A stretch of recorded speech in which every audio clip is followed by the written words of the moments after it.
Doing your own thing, it works fine for you. I don't want to change what you already have going on that works.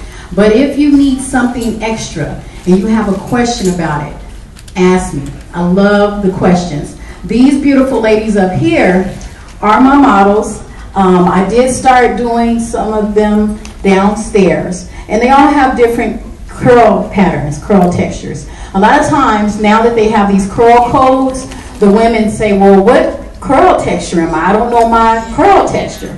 And I always tell the ladies that the best way to know is when the hair is wet. When your hair is wet and it curls up, that's when you know if you have 3A, 3B, 3C, 4, whatever, double D, I don't know.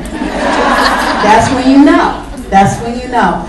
The trick is, how do you hold that curl pattern? How do you keep it? And that's where the products come in. That's when you learn about the curling souffle and the curl and style milk and all the different things that Shea Moisture makes and any of the other companies that you might try out. So, you know, we're all product junkies, right? We pretty much have tons of products under the sink, and we're like, what do I do with this? How do I know what works for my hair? The best way to know is to divide your hair up in 4s. You put one here, then you use another one over here, then another one, and you see how the hair responds. And you make your own client card because you are your client. So you write down what worked on your hair, what didn't work. That way, in case you veer off and go back into being the product junkie that we know we are, you will always come back to what you know that works for you.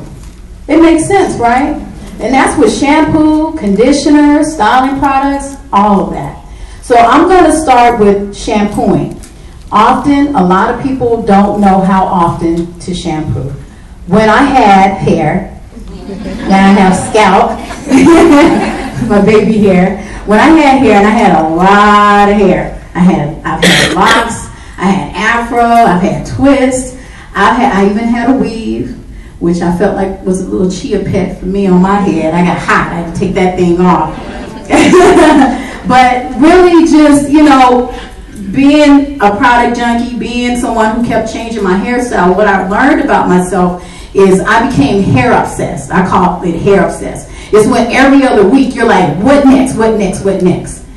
And for me, I'm not saying this for anybody else, I realized that my obsession was because I was ignoring something else that I needed to take care of. So I just focused on my hair.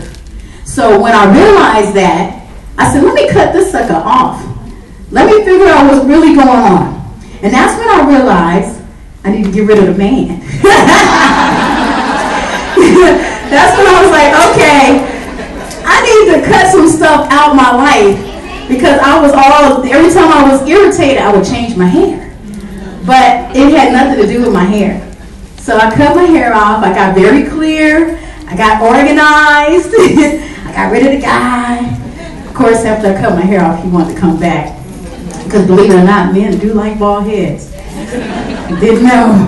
And I'm in LA, so you know, everybody's wearing a weave. But I found out they like bald headed women. Yeah, I knew. But getting back to my story, because people always say, why'd you cut your hair? So that was my whole journey with me cutting my hair off. And now I just love it. I just love it. And I get hot. My hormones are changing. I'm 43 now. I'm okay. I'm embracing it. So I get hot. Cut it off. I'm good with that. I'm not suggesting that everybody cut their hair off. You have to be ready for the big chop. And this is the ultimate big chop. This is the ultimate. This is down to the skin. My brother, he's an amazing barber in LA, so he cuts my hair every 2 weeks. So when it comes to shampooing, you want to make sure that you are able to take the time out and shampoo your hair at least every 7 to 10 days.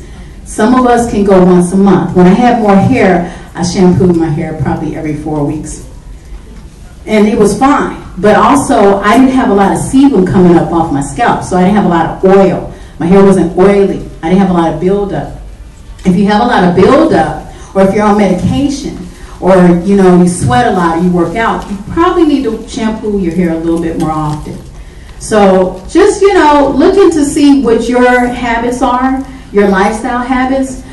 Sometimes we don't take the time out or have enough time to do all of that.